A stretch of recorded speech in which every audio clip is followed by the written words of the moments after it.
Good afternoon.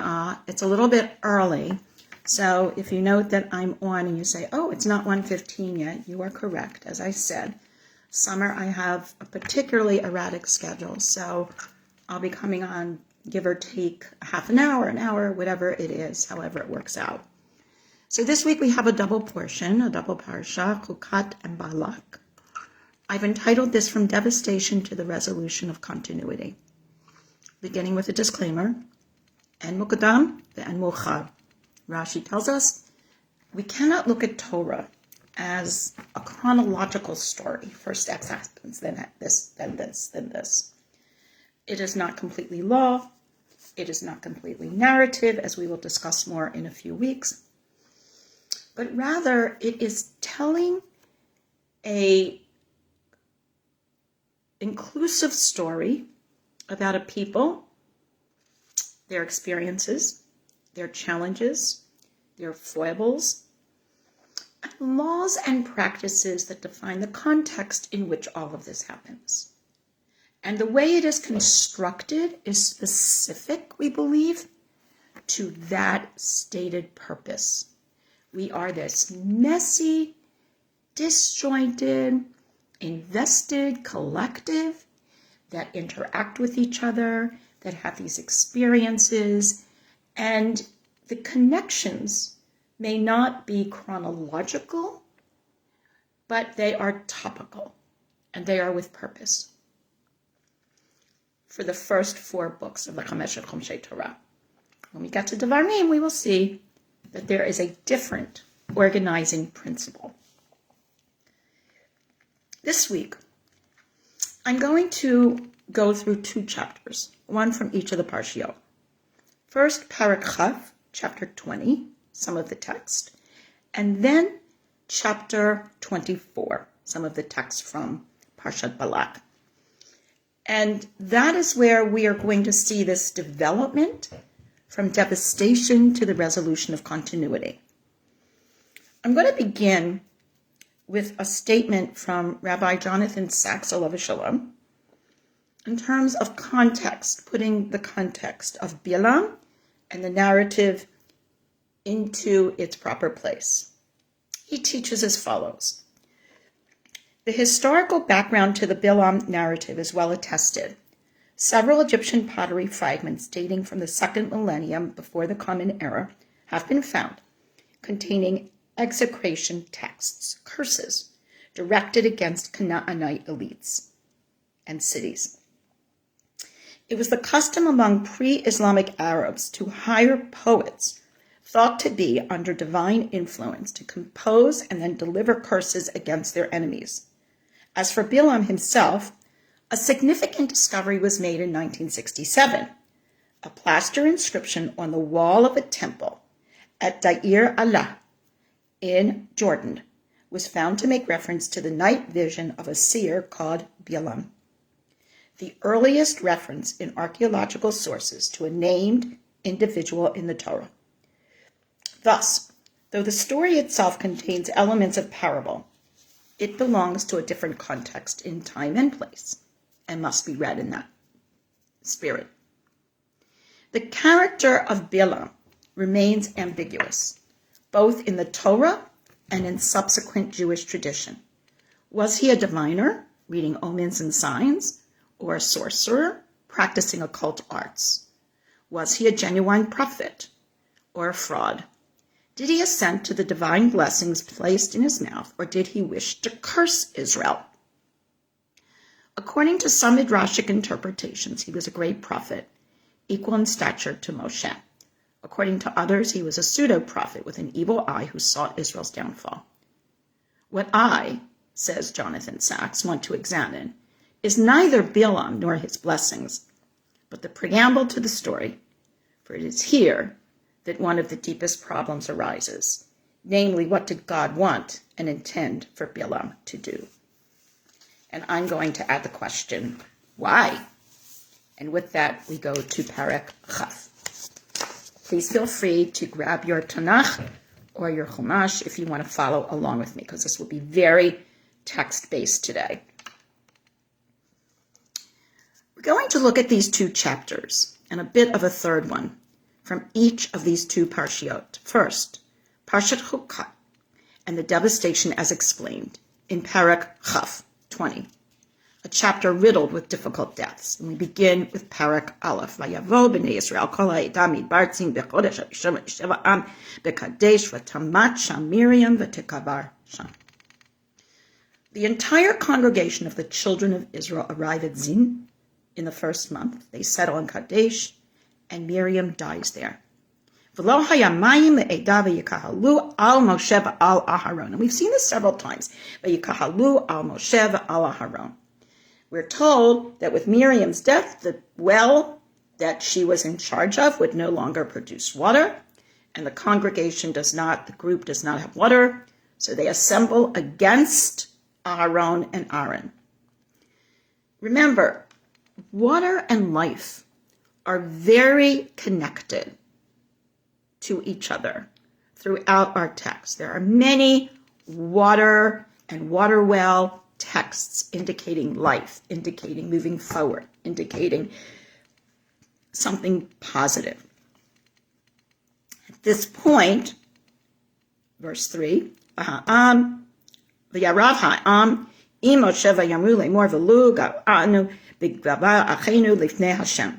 the people quarreled with Moshe, and they said, we should have died with the death of our brothers before God.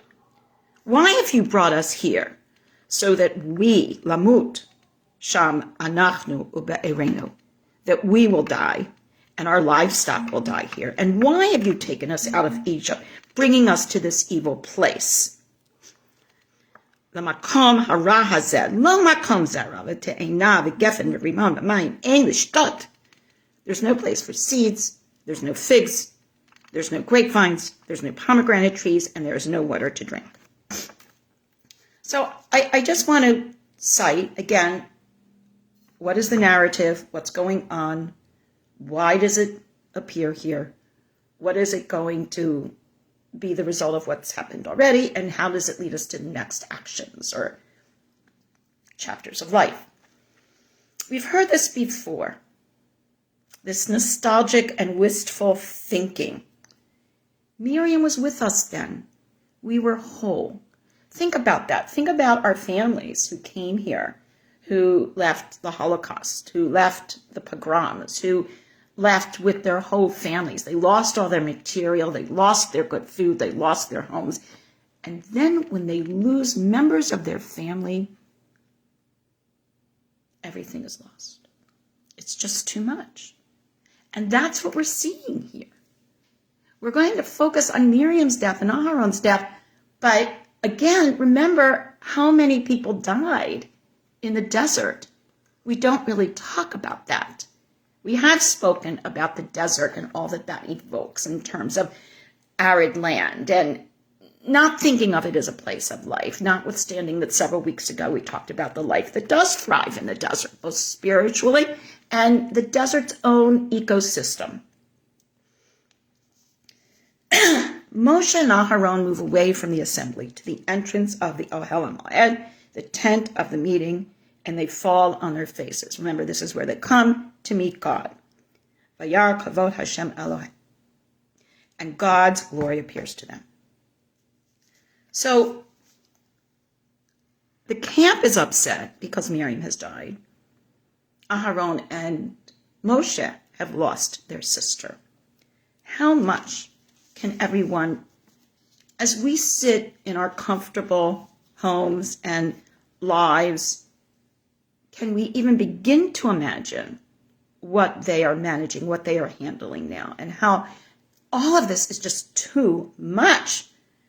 This story of Aharon and Miriam's deaths gives us just a glimpse into the devastation that they were experiencing in this desert.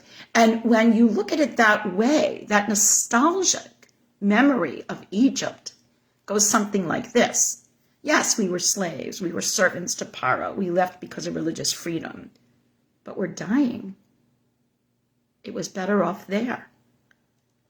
I know people who have left lands of oppression and have left difficult situations, gone somewhere else. It has not been successful, and they've returned to the place that they left. realizing that that was preferable to what they were going through. The Lord speaks to Moshe now and says, take your staff, assemble the congregation, and Aharon speak to the rock in their presence so it will give forth water. And of course, we know what happens.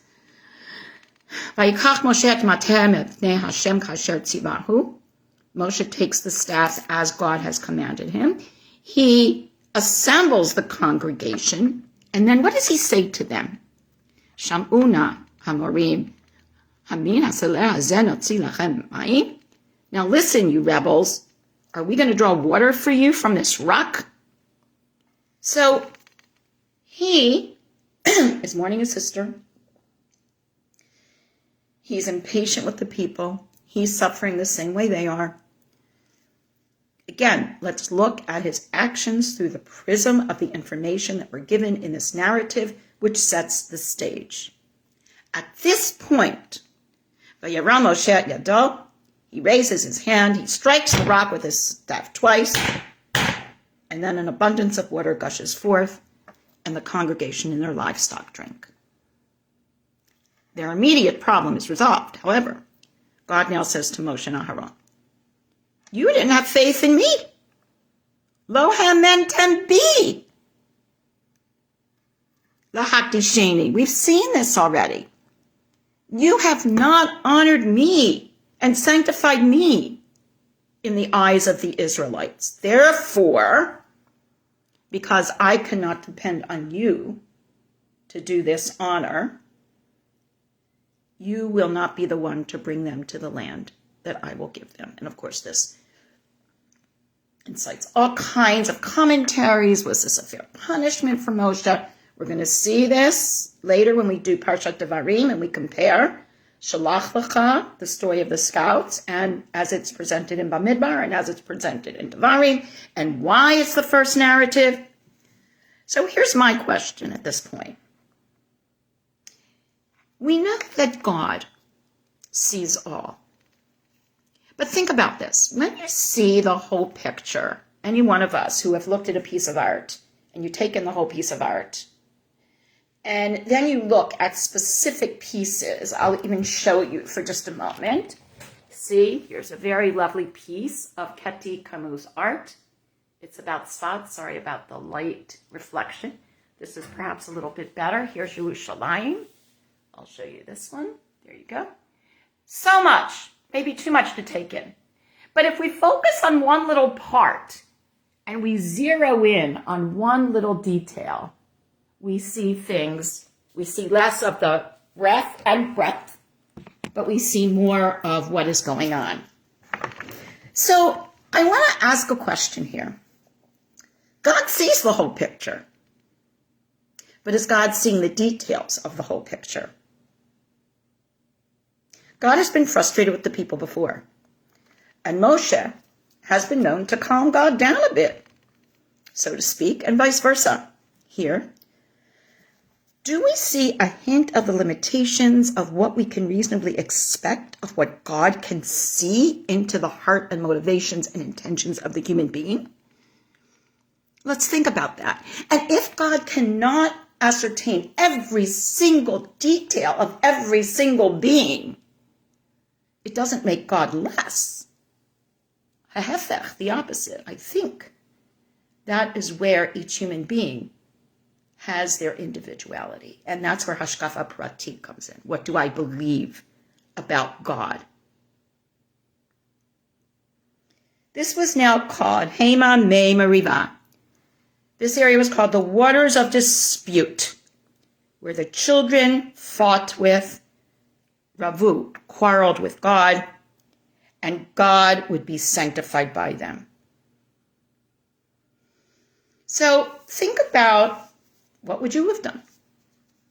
Moshe has never been presented as superhuman. So can we understand what he did a little bit better?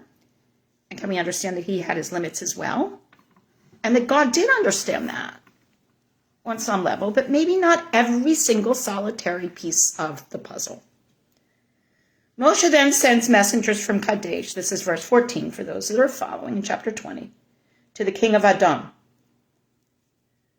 You know all the hardship that we've had. And here we get our little history lesson. Our fathers went down. Avotenu, Mitzrayma. They went down to Mitzrayim for a long time, and the Egyptians mistreated us and our forefathers. We cried out, heard our voices. God sent an angel, took us out of Egypt. Now we're in Kadesh. Please let us pass. Adam replies, Lo ta'avor bi pen b'charev etzei likratech. You will not pass through me, lest I come out to meet you with a sword.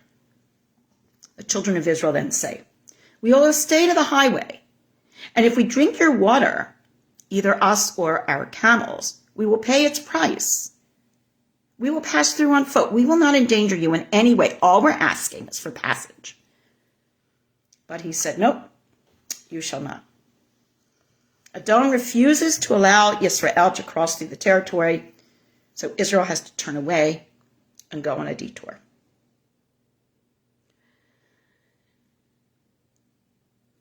Perhaps, if we look back at God, and we look back at Moshe and Aharon and the people and where they are right now, what was one of the lessons? The lesson of Zaman Chayratenu? That freedom comes with the price of the responsibility of managing your own destiny. Perhaps Edom could not help them because that would have taken away from their independence. Now we look at this and we of course have what to say about Edom, and we're not happy about it, and we paint again the good guys and the bad guys. But if God is orchestrating all of this, and you begin to understand the scaffolding of concerns and levels on which God works, these big details of lessons I need to teach everyone perhaps is in the purview of looking at the entire picture. Knowing this is Yerushalayim, knowing this is Tzfat, Ketty's representations, and then looking in for the details. They travel from Kadesh, and the entire congregation of the children of Israel arrive at Mount Hor. God says to Moshe and Aharon, not enough. Miriam has died. Moshe is told he will not lead the people. And now what happens in verse 24 of chapter 20 in Parshat Chukat? Yasov Aharon el Amav, Kilo Yavo el Haaretz. Aaron also will be gathered to his ancestors, for he will not come to the land of Israel, which I have given, because you defied my word at May Meribah. Take Aharon and Eleazar his son and go up on Mount Hor. Strip Aharon his garments and dress Eleazar his son with them. Then Aharon will be gathered to his people and will die. Moshe does as God commands. They ascend, strips Aharon of the garments, and the whole congregation sees. Verse 29, V'yar kol eda ki gava Aharon v'yibchu al Aharon et Aharon shloshim yom kol bet Yisrael. Another death. Miriam has died. Others have died. Aharon has died. There's not water. There's horrible conditions. All right. So now what's going on with Moshe, with the Bnei Yisrael? Notice all that has happened and all that has been taken away. How can they go on? Will they go on? We know the answer to that question, but with differences in perspectives. How are they now looking forward, noticing where they are at this juncture? Let's stop and think about that.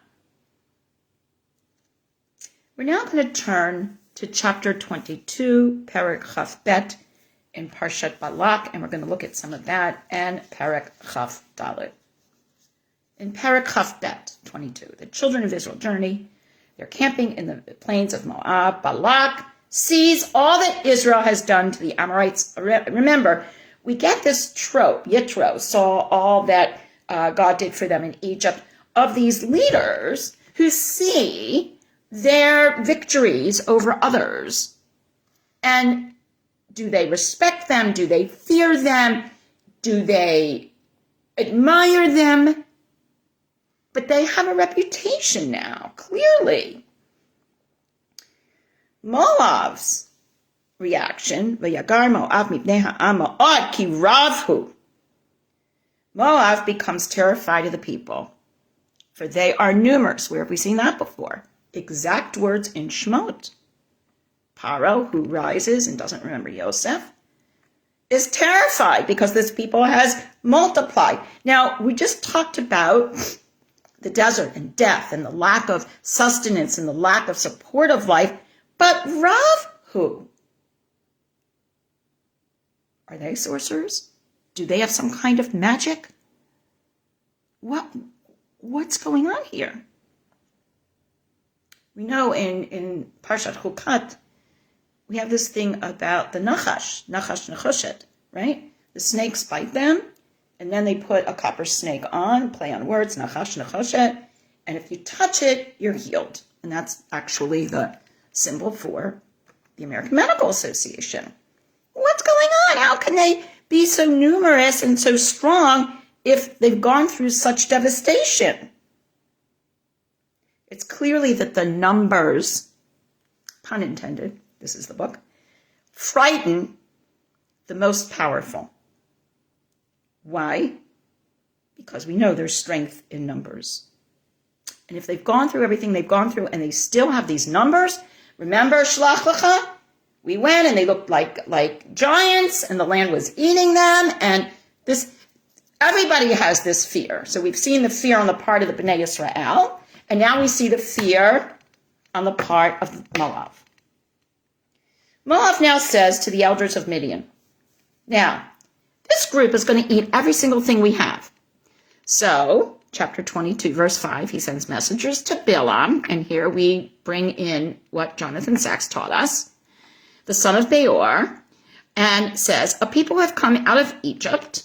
Hine am yatzam mitzrayim, hine kisai ein haaretz, v'hu yashav nimali. They have covered the eye of the land. You can only see them, and they're stationed opposite me. So now, please calm Bilam and curse this people, for they are too powerful for me. Perhaps I will be able to wage war against them and drive them out. For I know that whoever you bless is blessed, and whoever you curse is cursed. So the elders, chapter 22, verse 7, of Moab, and the elders of Midian go with magic charms in their hands, and they come to Balaam and they convey Balak's message to him. He says, stay here for the night, and I will give you the answer when God speaks to me. So the Moabite nobles stay with Balaam. God comes to Balaam and says, Mi hanashim ha'elemach? Who are these people with you? And Balaam says, Balak, the son of Zippor, king of Moab, has sent them to me. Talking about their fears, because after all, this people came out of Egypt, a nation covered the eye of the earth, and Haaretz, and says, come curse them. Another thought at this point is, remember the Erev Rav, remember the mixed multitudes. Who came out of Egypt? Was it just the Israelites? Was it others? Did other slaves tack on to them because they saw their strength? I mean, think about crowd mentality. That's a little bit of what you have going on here. So their reputation could literally be very far and wide in terms of that. God now says to Balaam, you don't go with those people. You will not be able to curse this nation because they are blessed. Balaam gets up in the morning and he tells Balak's nobles, return to your country, for God has refused to let me go with you. And we've seen this before. We've seen the Egyptian midwives. We've seen one of the things, we tell the narrative of the story of the Torah, like we're the only people in the world that count. We're it. B'nai Yisrael, everybody else, bye-bye. You know, people who are uncomfortable with the idea of being a chosen people or am skula or anything. But what we forget is that we all come from B'nai Noach and from B'nai Adam. We are part of a world. I think there's a reason that so many times when it talks about kifsat ha'aretz, the taking of the land, according to God, that we're told the Hittite is there, and the Hivite is there, and the Yebusite is there, and v'chule v'chule. And it's a model for A, deserving the blessings that we get, not just feel they're coming to us, and B, rising to the challenge of getting along with others. You will need to do that. Moab's nobles go back to Balak, chapter 22, verse 14, and they say, Balaam refuses to come with us. So Balak continues to send dignitaries more and more, higher rank. They come to Balaam, they say the same thing, and Balaam says no.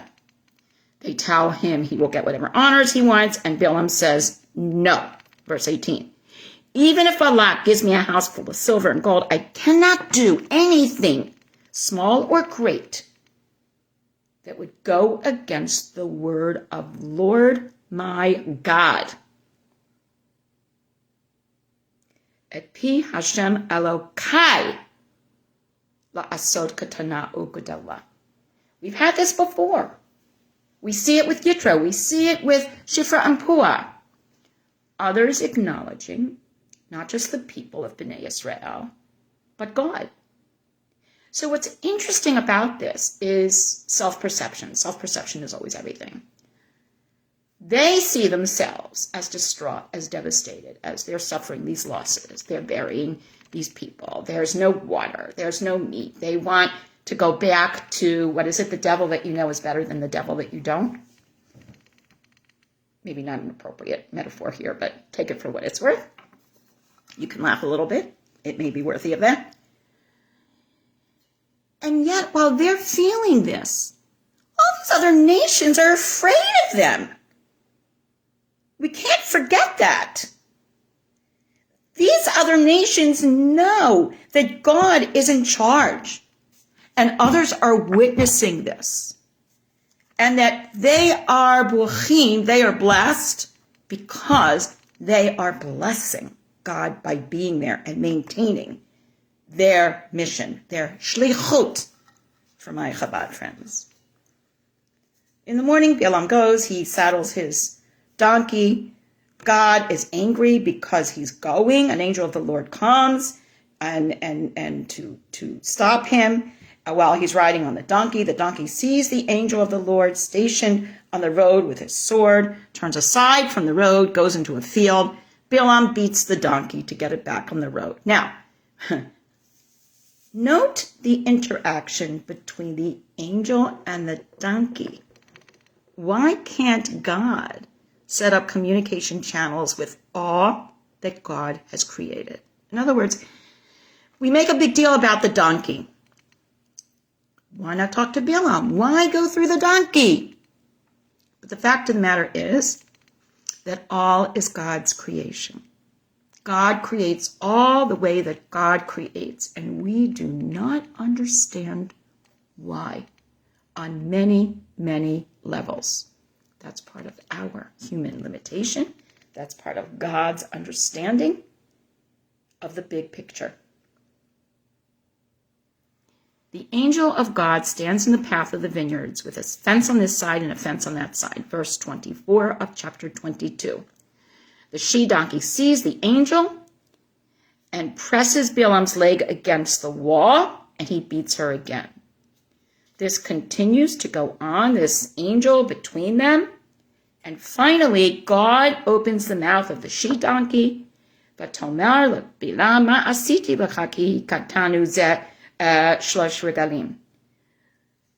What have I done to you that you keep beating me up these 3 times? And Balaam says, because you've humiliated me. And here we have the lesson. If all creations are from God, and we learn that if we embarrass or we hurt or we intentionally deride anyone, that we are insulting God. So is Balaam treating the donkey in a way? You can finish the thought. God at this point opens Balaam's eyes, and he sees the angel of the Lord standing on the road, and he bows and he prostrated himself. Now, what's interesting about this is that the donkey perceives all of this before Balaam and becomes the vehicle through which Balaam sees the angel.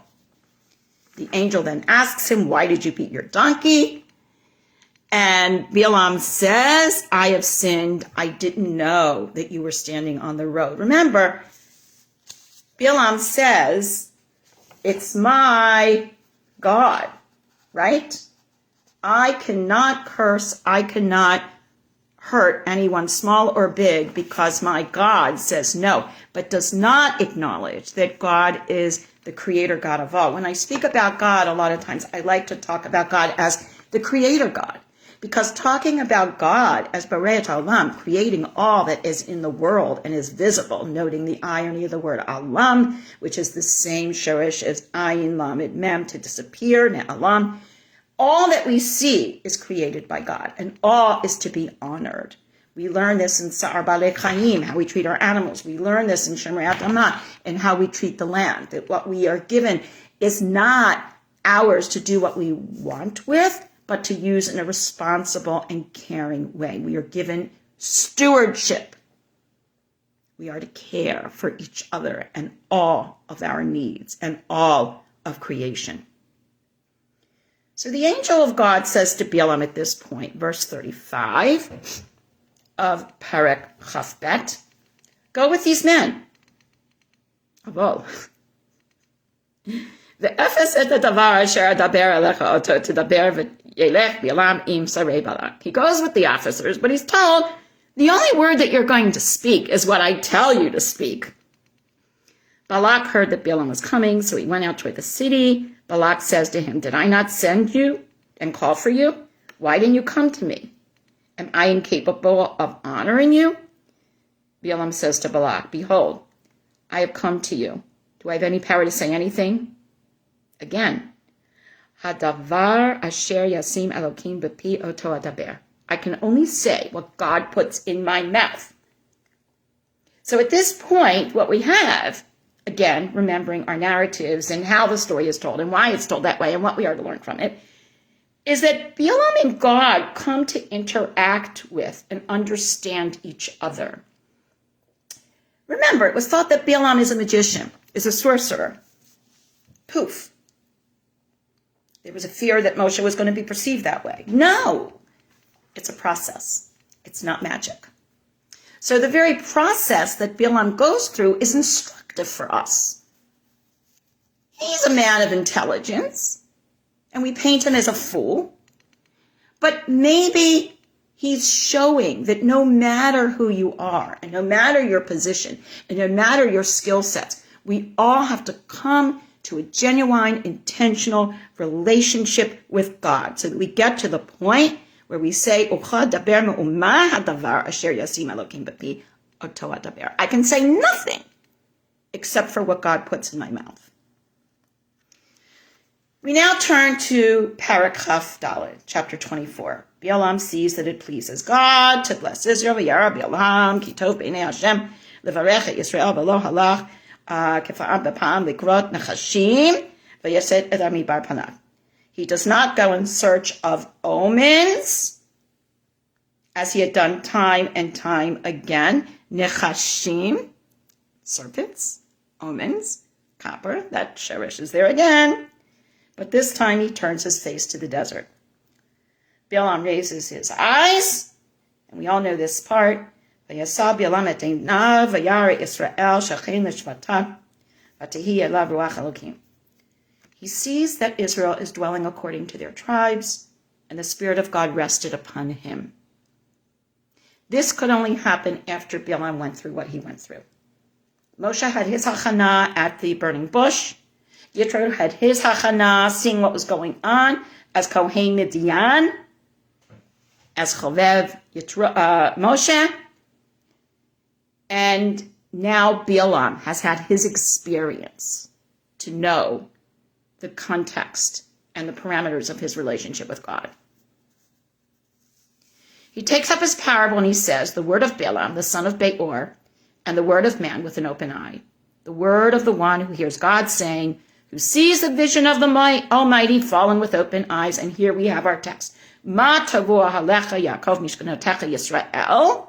How goodly are your tents, O Jacob, your dwelling places, O Israel. They extend like streams, O Kunachalim, Nitav, like gardens by the river, like olives which God had planted, like cedars by the water. Water! We're back to water. Remember how we began? Water. Life. Success. Yizal Mayim, from the wells, and seed will have enough water and will grow and the king will be raised over Agag, and his kingship exalted. God, who has brought them out of Mitzrayim with the strength of God's loftiness, God will. God will. Yochal goyim tzarav. God will battle and win over the adversaries who don't understand this relationship. Now, as you know, I'm very, very involved in the multi-faith world. And as I often say, it's wonderful to celebrate our similarities and have our kumbaya circles. And if we don't acknowledge the differences, and if we don't acknowledge the fact that we are going to look at the same piece of art, so to speak, and see different things, we're going to talk about God and have different perspectives. We're going to talk about our avot, our imahot, our ancestors, and have different understandings of what they are, then we're missing the point. This is why Rashi has Yitro and Hagar convert to Judaism, because Rashi was uncomfortable with the idea, and many of the classical commentators are comfortable with the idea, that Jewish leaders could learn something from someone else. Bilam is our teacher here, if we look very carefully at the details of the story. And an important teacher in terms of, we have to work at this relationship. Yeah, we say Shema Yisrael, V'ahavta Hashem, but ahava, that kind of love is trust. It's investing yourself in the other. It's knowing that the object of your love has your back and you have their back. And this is the relationship that we need to have with God. It doesn't just happen. It has to be nurtured and grown. I want to end with a teaching from the Chana Leibowitz and one additional thought. First of all, she wants to speak about the donkey. She caused the most foolish of animals, confronted the wisest of men, yet the moment it spoke, it was confounded. In that event, teaches Nechama, a greater force is added to our original question. What significance indeed could be attached to the curse of such a personality, and why was it necessary to turn it into a blessing? So she's looking at the stature of the individual, not the historical context of sorcerers and magicians, as Jonathan Sacks was. Some commentators suggest that this was done to teach Bilam a lesson, that he was not his own master. No magic rites could prevail over the supreme master. He had no choice, Bilam, but to utter the words that God had put into his mouth, even if they were the opposite of what he may have wanted to say. Others, however, maintain that the curses were turned into blessings, not so much to teach Bilam a lesson, as to benefit Israel. Did Israel need this blessing? Surely the Almighty was the true source of all blessing, and it was God who blessed Israel. The answer is given to this in that Bilam's words, objectively speaking, maledictory or otherwise, were of no effect. It depended on God to do good or evil. But subjectivity, from the point of view of the Israelites themselves who had been reared in Egypt on magic and superstition, his utterances as sorcerer-in-chief of the nations were bound to have considerable impact. So again, just like when we would read or when we would learn in this narrative that is so multifaceted and stratified in the levels of learning and lessons, it's not just Israel that needs these lessons. Everyone needs these lessons. And I believe that everyone exists to teach us various lessons. I've often done panels of intra-Jewish dialogue where I would have like an Orthodox person, a conservative, Reform, Reconstructionist, secular, humanist, Chabad, whatever. And I would always okay, let's all begin with points that we agree on. Then we can talk about the points that we differ on and have respect. And when we have that dialogue, we ask questions, we don't attack, we don't assume, or we make I statements. For me, such and such is the case. I think here, my takeaway is we all have to learn. And I know so many people of faith from so many different communities and so many different countries and ethnic groupings and racial groupings. And I have the zechut, the honor of interacting with these people on so many levels. And I am always, my first thought is, I'm with my peeps. I'm happy. My second thought is I'm awestruck and humbled by how much work we're all doing to try to build bridges that connect while everyone else is constructing fences to divide. Here is a bridge that connects. We all need to come to our relationship with God. We don't wish the other ill. God is the one who blesses, who curses. Now, whether we believe that or not in terms of our own hashkafa, that's up to us.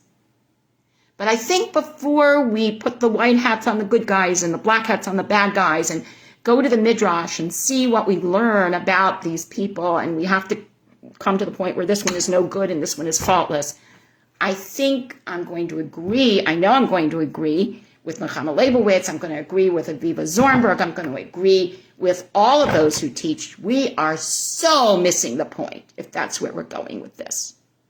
We all have to learn these lessons. So let's talk just a second about Ma Tovu Halecha Yaakov Mishkanotecha Yisrael. The Midrash tells us that the way these tents were constructed was because of tzniut, because of modesty. Nobody's door opened to anybody else's door. In other words, this was a wall. These windows would go out to the field. This door would go out. That nobody's, in each other's face, so to speak.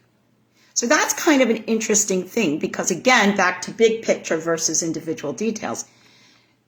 It looks like peace, like Madonna's, I think it's Madonna's song, right? Like a prayer. This is the way it looks when you look from the outside, when you're looking down from the plane. But then you wonder, wait a minute, do they work together? Do they function well? Do they have that magical balance of individual privacy and collective efforts when needed? That is always a challenge. But again, remember, they have come from devastation. And maybe everybody kind of sort of needs a little bit of a time out here. Maybe everybody needs their own space. So I want to add my final thought at this moment for this text. And that is as follows. Let's not get caught up in Ma Tavu Halecha Yaakov Mishkanotecha Yisrael. Yes, it's aspirational. Yes, it's beautiful. Yes, there are many, many tunes that we sing to it. We say it when we go into the shul. And I find it very meaningful. That being said, what am I seeing? Ma Tavu Halecha, your tents closed. Mishkanotecha, your dwelling places, Israel. How goodly are they? But what am I seeing? I'm seeing the big picture. It looks great. But I don't see the individual devastation and the individual hurt. The Bnei Yisrael have lost so much at this point. What happens when we lose all we have and the people that we love and need in our lives? Hopefully, we hold on to those who are around us. Perhaps this is how those Bnei Yisrael, who were so disgruntled and disoriented and disorganized in the earlier chapters, find themselves at this point. The only way they're going to move forward is to find comfort in each other. And again, looking at the narrative, doing the kind of literary cause and effect thing. How did this experience shape them? How did Bilam's blessing, did it give them something aspirational to, oh wow, this is how other people see me. I need to live up to that. Their only solace at this point is to make this aspirational statement real, to find comfort in each other. This they came to realize, and the timing was just right. For this is what Bilam witnessed when he looked at their lives. Ma tovu ahalecha Yaakov mishkanotecha Yisrael. May we always understand there will be times of devastation. And may we, in looking for strength, find comfort in each other as we deal with the vicissitudes of the life that pulls us all together. Shabbat Shalom.